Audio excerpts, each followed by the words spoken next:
The man in row 14 leaned forward and said it loud enough for everyone to hear. "This section's not for people like you. You know that, right?" Laura didn't flinch, didn't turn around. She just sat perfectly still in her red and white jersey, while 60,000 people cheered, and the man behind her decided her presence required commentary. 4 rows above, someone stopped watching the pitch.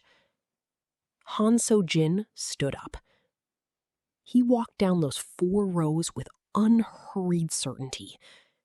He stopped in front of Tyler Whitman and said 3 sentences. Tyler apologized. Then he left. Nobody in that stadium had ever seen Han So-jin bow to anyone. Until today. Tyler Whitman thought a black woman in row 14 would just take it and say nothing. He's been wrong about women like Laura his entire life. This channel exists to tell the stories those men never expected to be told. If you're not on Tyler's side, and I really hope you're not, subscribe, hit the like button, and drop a comment below, because the story you're about to watch is one he never saw coming. Laura Johnson had been saving since the day Korea qualified. That was 11 months ago. She'd been standing in her mother Jody's living room in Atlanta, the two of them watching the qualification match on a TV that was too old to handle the resolution properly. And when the final whistle blew, Jody had grabbed both of Laura's hands and squeezed so hard it hurt. They had screamed together in that living room. They had danced badly. They had eaten cereal for dinner because neither of them could cook through the excitement. And at some point around midnight, Jody had said very quietly, "We're going." Laura had looked at her. "Mama, we're going," Jody said again, like a decision already made, like a thing that was simply true now. So they went, or rather, they worked toward going. Laura waitressed double shifts at Ray's Diner on Peachtree 4 nights a week. She was good at it. Fast, warm, the kind of server who remembered orders without writing them down and remembered faces from 6 months ago. Ray liked her. The regulars liked her. She made good tips on the Friday night crowd and even better ones on Sunday brunch, and every dollar that was not going to rent or utilities or groceries went into the joint account she'd opened with Jody 2 weeks after the qualifying match. She called it the World Cup Fund in her phone contacts, which made her laugh every time she saw it. Jody worked at the front desk of a dentist's office 3 days a week and cleaned houses the other 2. She was 61, and her knees gave her trouble on the stairs. But she never mentioned it, and Laura had learned years ago not to bring it up either, because Jody did not discuss her body as a limitation. She discussed it the way she discussed everything, practically and without drama. The symbolic object came from Jody's closet. It was a scarf, red and white, the colors of the national team. Laura wasn't sure where Jody had gotten it, only that it had been in her closet for as long as Laura could remember, folded neatly on the top shelf with the things that were too good for regular use. When Laura was small, she had thought it was the most beautiful thing she had ever seen. She used to take it down sometimes and put it around her shoulders and stand in front of the bathroom mirror and imagine being somewhere important. The night before they flew out, Jody wrapped it around Laura's neck and said, "You take it with you." Then she stepped back and looked at her daughter for a long moment. "You walk in there like you already belong." Laura had laughed. "Mama, I paid for the ticket. I do already belong." "I know," Jody said. "I just want you to know it too." They landed in the host city at 6 in the morning, exhausted and stiff and running on airport coffee and the pure electric fact of being somewhere that was not Atlanta. The stadium wasn't visible from their hotel, but Laura kept looking for it in the skyline anyway. A habit, like touching a sore tooth. The day of the match, they took the transit line with thousands of other fans. The crowd was massive and loud and beautiful in the way that crowds only are when the thing everyone is gathering for is something that genuinely matters. People in jerseys from a dozen different countries, children on their parents' shoulders, a group of Korean fans 2 rows ahead of Laura on the train who were already singing, voices rising and falling together in something that sounded less like a song and more like certainty. Laura felt something loosen in her chest on that train. She pulled Jody's scarf a little tighter around her shoulders and watched the city move past the window and thought, "We made it." The stadium was bigger in person. Obviously, everything is. But there was still a specific feeling that came with walking through the gate and seeing the pitch laid out below, that particular green that only exists under stadium lighting, and the sound that rose up from 60,000 people already settled into their seats. Laura stopped walking for a second. Just 1 second. Jody walked into her from behind. "Keep moving, baby." I know. But she was smiling. Row 14 was halfway down the lower section, close enough to the pitch to see the players' faces when they looked up. The seats were good. The view was good. Everything about this was exactly what they had saved 11 months to have. They found their seats. Jody tucked her bag under the seat and settled in with the particular satisfaction of a woman who has arrived somewhere she worked hard to reach. Laura smoothed the scarf and looked out at the pitch and thought, "We did it, Mama." The two men arrived 10 minutes before kickoff. She noticed them before they reached their seats. Row 14, directly behind Laura and Jody. The taller one, blonde, was already holding a plastic beer cup and talking loudly about something that wasn't the match. His friend laughed at everything he said a half second before the punchline arrived, which meant he'd been laughing at this man's jokes long enough that he did it on reflex now. They settled in. Laura looked back at the pitch. 20 minutes into the first half, the man she would later learn was named Tyler Whitman leaned forward in his seat, close enough that she could smell the beer on his breath, and said, "I didn't know they let people like you into this section." Laura's hands went still in her lap. She didn't turn around right away. That was a choice, a specific, deliberate one. Turning around immediately meant giving him the reaction he wanted, which was to see her rattled, to see her face do the thing his words were designed to make it do. So she kept her eyes forward and her shoulders level, and she breathed, slowly, carefully, and she let the roar of the crowd fill in the silence for 3 full seconds. Then she turned. Tyler Whitman was maybe 30, broad in the shoulders, soft around the jaw, with the particular confidence of a man who had never once sat in a room where nobody wanted to hear from him. His friend, Ryan Blake, though she didn't know his name yet, was already grinning. Like the setup had already worked. Laura looked at Tyler for a moment. Then she said, very evenly, "What was that?" Tyler smiled, not embarrassed, encouraged.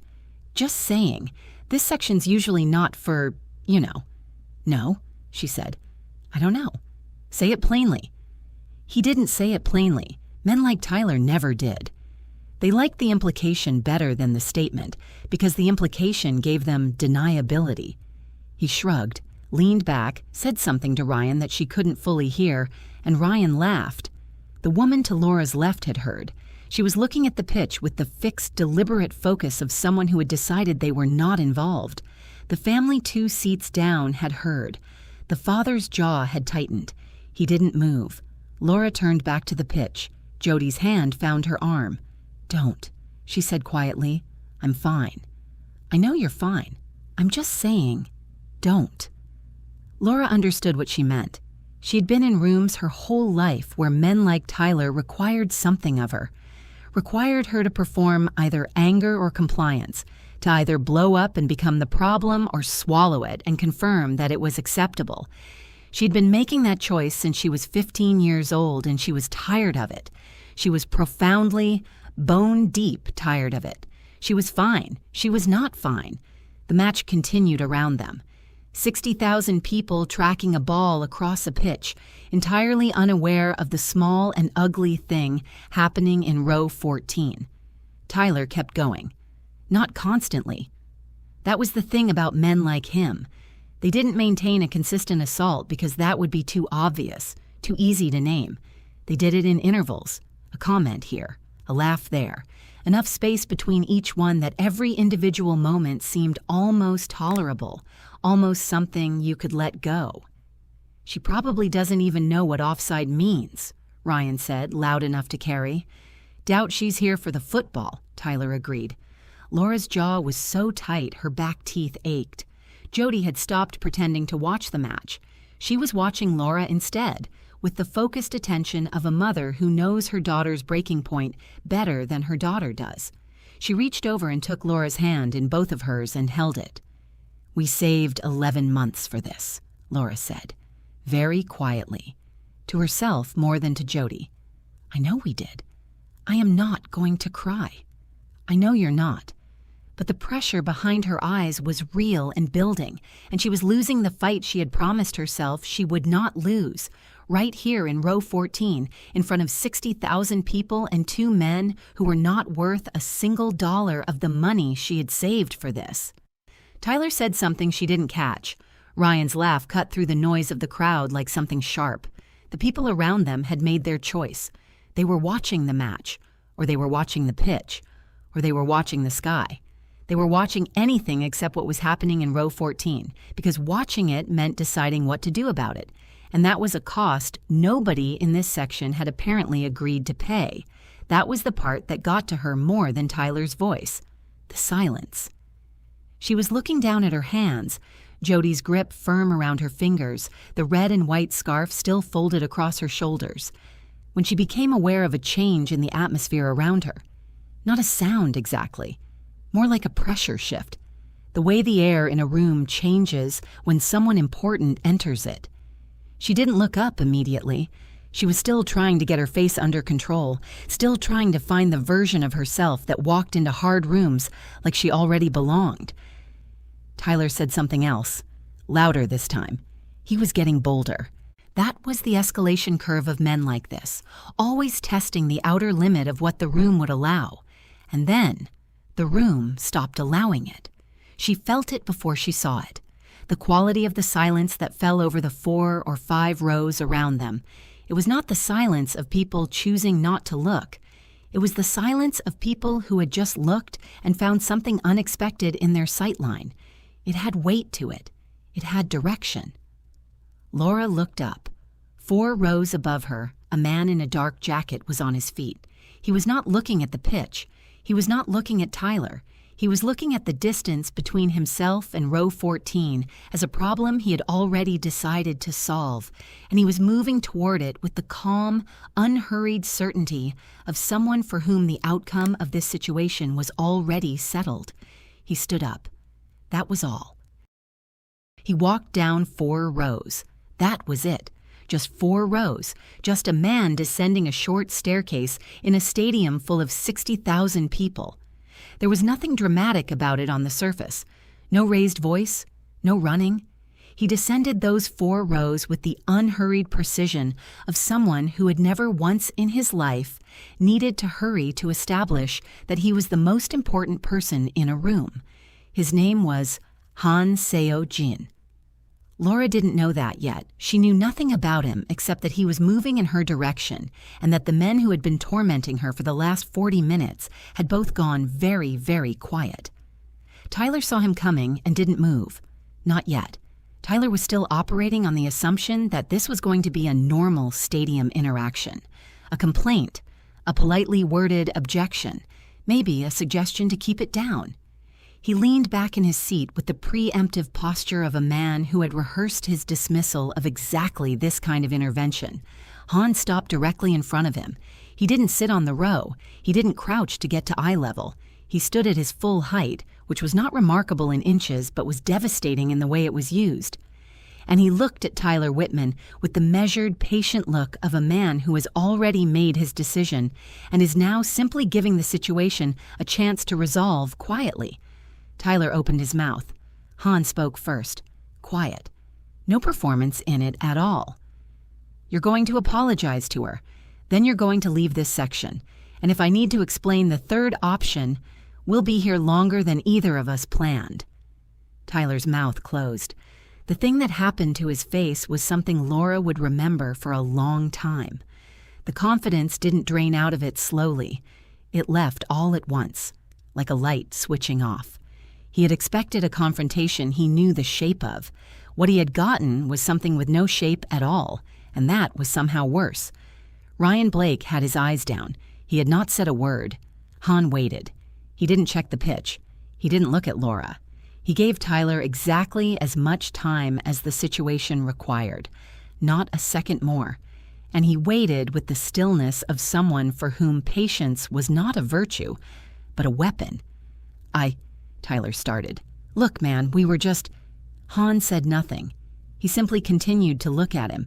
The apology came out stumbled and ugly and clearly driven by pure fear, which was, Laura would decide later, more satisfying than a graceful one would have been. Tyler said he was sorry. He said it to the general direction of Laura's shoulder, not her face, but it came out, and it was a thing that existed in the air now. "Thank you," Han said to Tyler, with the formal politeness of a man who had gotten exactly what he asked for and was prepared to be gracious about it. "Enjoy the second half somewhere else."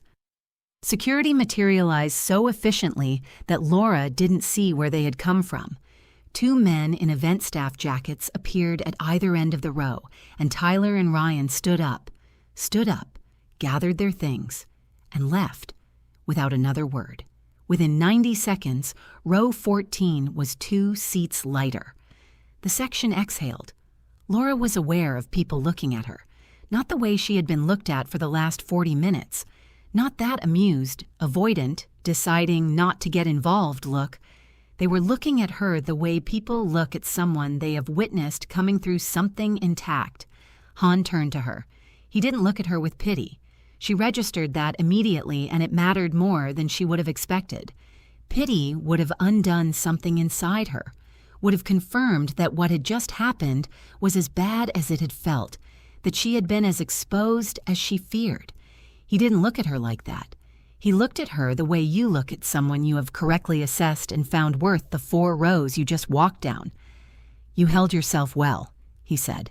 Simple, factual, like he was reporting on something he had observed. Laura's throat was tight. Jody's hand was still in hers, her grip so firm Laura's fingers had gone numb. "I almost didn't," Laura said. Han considered that for a moment. There was something in his expression. Not warmth exactly, not yet, but recognition, like she had said something he understood from the inside. "Almost doesn't count," he said. Then he turned to go back to his seat. "Wait." The word came out before she had decided to say it. He turned. She met his gaze.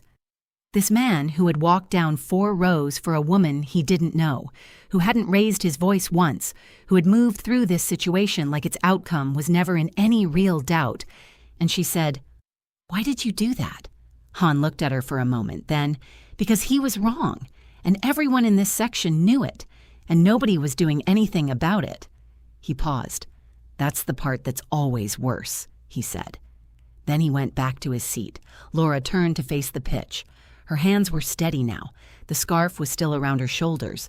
Korea was attacking in the 43rd minute, and the stadium was building towards something, and she could feel every one of those 60,000 people vibrating at the same frequency. She still didn't know his name, but she knew, without knowing how she knew it, the way you sometimes know things before you have the evidence, that this was not the last time she would see him. What she didn't know was why. Han Seo-jin just walked down 4 rows for a woman he had never met and told Tyler Whitman exactly what he was. If that felt like justice, if that's the kind of story you stay up too late watching, hit the subscribe button right now and the bell so you never miss another one. Because what happens next between these two is something Tyler Whitman will never in his life understand. Korea scored in the 89th minute.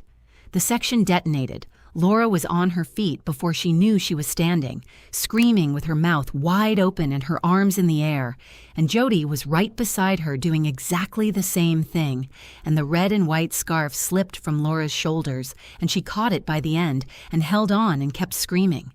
It was the specific joy of something earned. Not just the goal, not just the match, but everything it had taken to be standing in this exact stadium, in this exact moment, alive and loud and refusing to be small. She was crying. She didn't care. After the final whistle, the crowd moved slowly toward the exits in the warm, satisfied shuffle of people who had gotten what they came for. Jody held Laura's hand the way she had when Laura was small, threading them through the crowd with that quiet maternal competence she had always had. Neither of them talked about Tyler. Not yet. There would be time for that later. somewhere with less noise. Outside, Jody bought them both water, and they stood to one side of the gate and watched the crowd flow past. "You okay?" Jody asked. "Yeah," Laura said. And then, surprised to find it was true, "Yeah, I really am." "Good." Jody looked at her. "That man?" "I know." "Who was he?" "I don't know," Laura said. And then, because she had been thinking about it since the moment he walked away, "I don't know anything about him." The next morning, back at the hotel, Laura woke up at 6 and couldn't go back to sleep. She lay on the hotel bed looking at the ceiling and thought about the match, and about Tyler, and about the way the section had gone silent when Han moved, the quality of it, the specific weight of a room that recognizes something it doesn't have a name for yet. She got up and took the scarf out of her bag and folded it carefully and set it on the dresser. The knock on the door came at 10. She thought it was Jody, come to see if she wanted breakfast. She opened the door. It was a man in a hotel uniform holding a card. "Ms. Johnson?" He held out the envelope. "From Mr. Han." She took it, closed the door, stood in the middle of the hotel room and held the envelope for a moment, conscious of the particular feeling of a moment that is about to turn into something else. Inside was a card, hotel stationery, very plain. On it, in clean and precise handwriting, "The team's press reception is tonight at the Grand Meridian. If you want to come, bring the scarf." No explanation, no context, no invitation printed in the formal sense. Just those 2 sentences. Laura read it twice. She set it on top of the scarf. That evening, she put on the one dress she had packed that was appropriate for anything other than stadium seating, a deep burgundy thing she had bought on sale and brought as an afterthought. And she wrapped the scarf around her shoulders, and she went. The Grand Meridian was everything the stadium was not. Quiet, restrained, the kind of wealth that doesn't perform itself. The reception was in a room with floor-to-ceiling windows looking out over the city, and the guests were the kind of people whose names Laura recognized from press coverage rather than personal introduction. She felt the old pull, the instinct to find a corner, to take up less space, to blend into the edges of the room. She pulled the scarf a little tighter and walked toward the center instead. Han found her within 10 minutes. "You came," he said. Not surprised, more like confirmed. "You asked. I wasn't sure you'd listen." She looked at him. This man who had made Tyler Whitman's confidence evaporate with 3 sentences and then walked back to his seat like nothing had happened. Up close, without 60,000 people around them, he was simultaneously less intimidating and more so. Less, because the sheer scale of the stadium had amplified something that was actually quite contained. More, because you could now see the detail of him, the quality of his attention, the controlled stillness, the specific way he listened. "Han Seo-jin," he said, and offered his hand. "Laura Johnson," she said, and took it. She had looked him up that morning after Jody had demanded to know who had sent the card. Han Seo-jin, 41, CEO of Hansung Group, which meant, if you trace the corporate structure far enough, that he effectively controlled a portfolio that touched everything from technology to logistics to cultural investment. He had built the company from its 4th iteration into one of the most significant private entities in Korea, and he had done it without ever becoming someone the public felt they knew. That was, she had thought, a very deliberate choice. "You knew who I was before you walked over," she said. Not a question. "I knew you had Section C seats," he said, "and that the men behind you were getting louder and nobody was moving. And that was enough. That was more than enough." He introduced her to people over the course of that evening. Team staff, a few journalists, a foundation director who ran youth football programs across 3 countries. Each introduction was made with the particular ease of a man who does not need to explain his associations, who does not preface things or qualify them. He simply said, "Laura Johnson," and the room adjusted. She noticed something midway through the evening. He was not watching to see how she handled it. He wasn't calibrating her performance or waiting to be impressed. He was simply present. Like her being capable in a room was not a revelation to him. Like he had already decided she belonged here and was now waiting for her to agree with him. She thought about that on the transit back to the hotel, about the specific quality of being around someone who doesn't require you to earn the space you're standing in. Jody was waiting up when she got back. "Well?" she said. Laura set the scarf on the bed. She looked at her mother. "He offered me a job," she said. Jody blinked. "A job? A consulting position, 3-month contract, Seoul?" The room was quiet for a moment. "And?" Jody asked. Laura hadn't answered him yet. She had said she needed to think about it, and he had nodded once and said, "Of course." And that had been the end of the conversation. He hadn't pushed. He hadn't followed up with a reason she should. He had simply made the offer and left the space for her to fill. She picked up the scarf. "I don't know," she said. But she was lying, and Jody could tell, and neither of them said so. Seoul was nothing like she expected, and exactly like she had imagined. She had imagined the city from football broadcasts and travel blogs and 3-second B-roll clips in documentaries about Korean technology companies. None of it had prepared her for the actual weight of it. The scale, the noise, the layering of old and new that wasn't really a conflict in Seoul but a conversation. She arrived in late October when the air had that particular cold-edged clarity that made everything look a little more deliberate than usual. Hansung Group's offices were in the Gangnam district, 42 floors of glass and steel that, in the lobby, were very quiet. The kind of quiet that had been engineered. She signed in at the front desk and was met by a woman named Ji Young, who would serve as her point of contact for the duration of the contract, and who greeted her with the brisk warmth of someone who had been told Laura was competent and had simply decided to believe it. The work itself was in cultural partnership development. Hansung was expanding its investment in international football, not just as a sponsorship vehicle, but as a community infrastructure play, funding youth academies and public access programs across underserved markets. Her job was to help build the strategic framework for how those partnerships were structured and communicated. It was the first time in Laura's professional life that she had been handed a project that matched the full scope of what she was capable of. She worked hard. She'd always worked hard. That was never the variable. But there was a difference between working hard and working in the right room, and she was in the right room for the first time. And the difference was staggering. She made mistakes in the first 3 weeks, not catastrophic ones, the kind that come from being new to an environment, misreading a cultural protocol here, over-explaining something there, a presentation deck where she pitched too directly and had to recalibrate for the room. She fixed each one without ceremony and moved forward. Han was present, but not supervising. He appeared in the corridors sometimes, moving through the building with the focused efficiency of someone who had 17 things running simultaneously and kept track of all of them without apparent effort. He stopped to speak to her twice in those first 3 weeks, once to clarify a question she had submitted through Ji Young about the scope of the partner program, once to ask, in passing, if Seoul was treating her well. She had said yes. He had nodded and moved on. She thought about that afterward, about the specific restraint of it, the deliberate not asking more, not checking in, not performing interest. It had the quality of respect. She filed it away and went back to work. In week 4, something shifted. She was presenting the revised framework to a senior partnership team.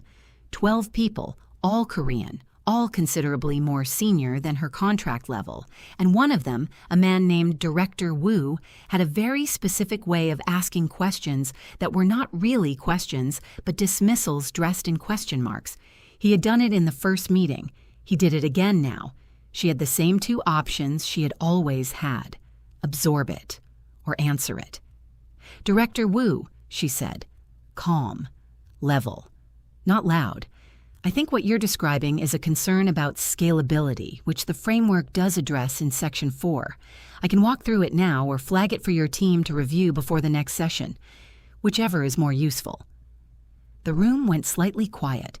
Wu looked at her for a moment. Then, Section 4 would be fine. She went to Section 4. She walked them through it. She did not rush, and she did not perform confidence. She simply had it, because she had built the framework herself, and she knew every line of it. After the meeting, Ji Young caught up with her in the corridor. Director Wu doesn't usually let things pass that easily, she said. She said it the way you say something to a person you have started to respect. Laura thought about Tyler Whitman in row 14, about the two options she had always been given: make yourself small or be the problem. She thought about Han walking down 4 rows with that unhurried certainty, and about what he had said. Almost doesn't count. She had spent years almost standing her ground, almost speaking up, almost taking up the full space she was entitled to. Soul was where she stopped using the word almost. The 3rd month, the project went to the board.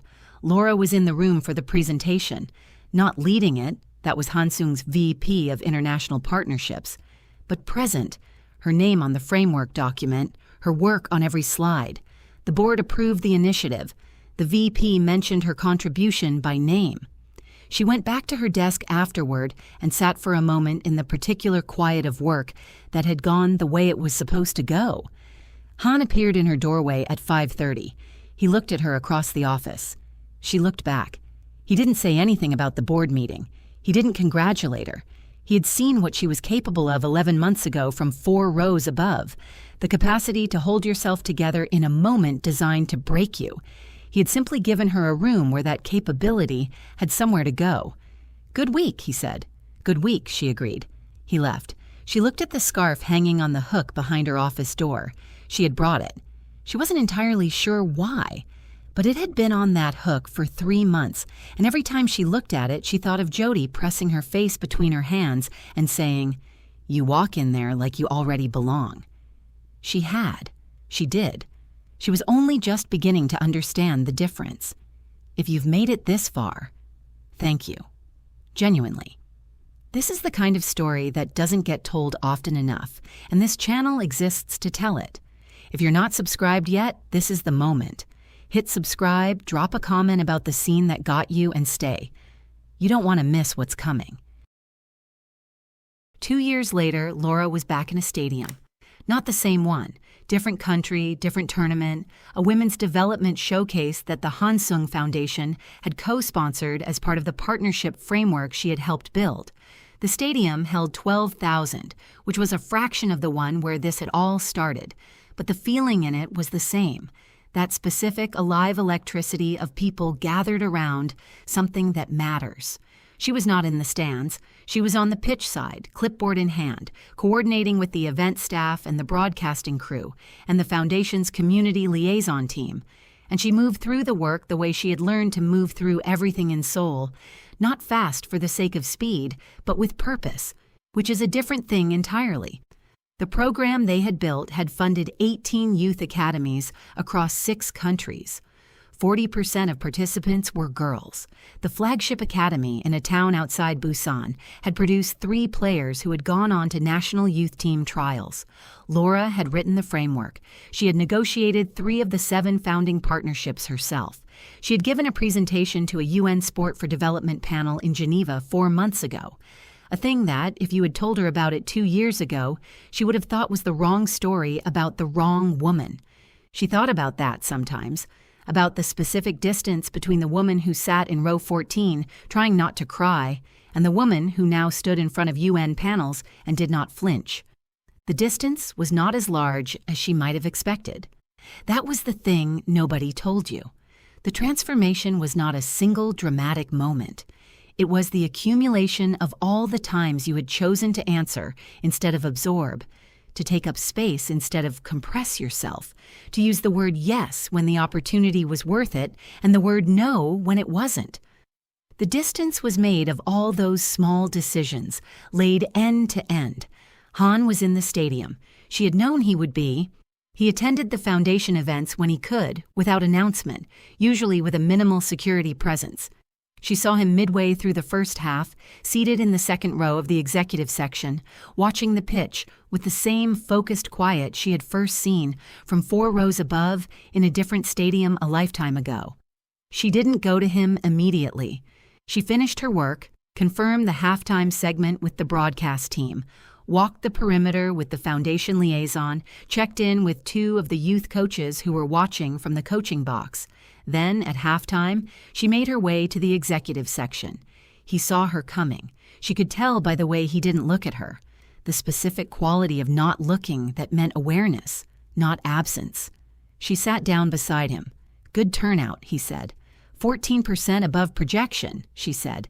Ji Young's team nearly collapsed the ticketing system with the promotional rollout. "I'll tell her."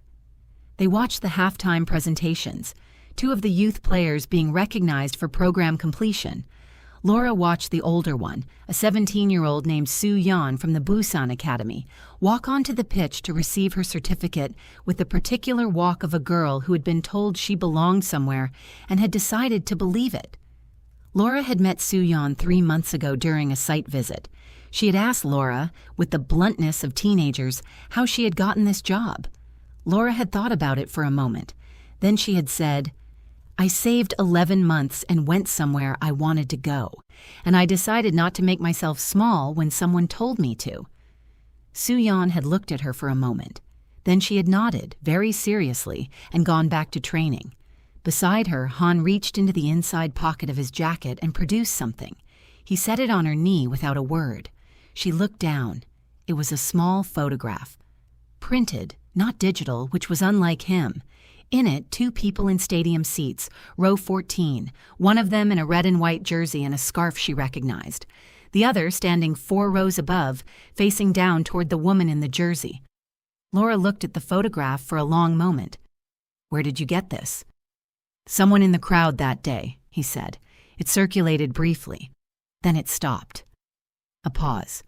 "I had someone find the original."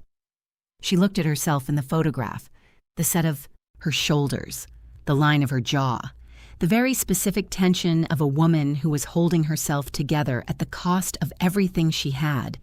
She looked at the version of herself that had been trying so hard not to break. She looked good, she thought. She looked like someone who was fighting. "You kept this," she said. "I had a reason to." She looked at him. He was watching the pitch. He didn't elaborate, and she didn't push for it.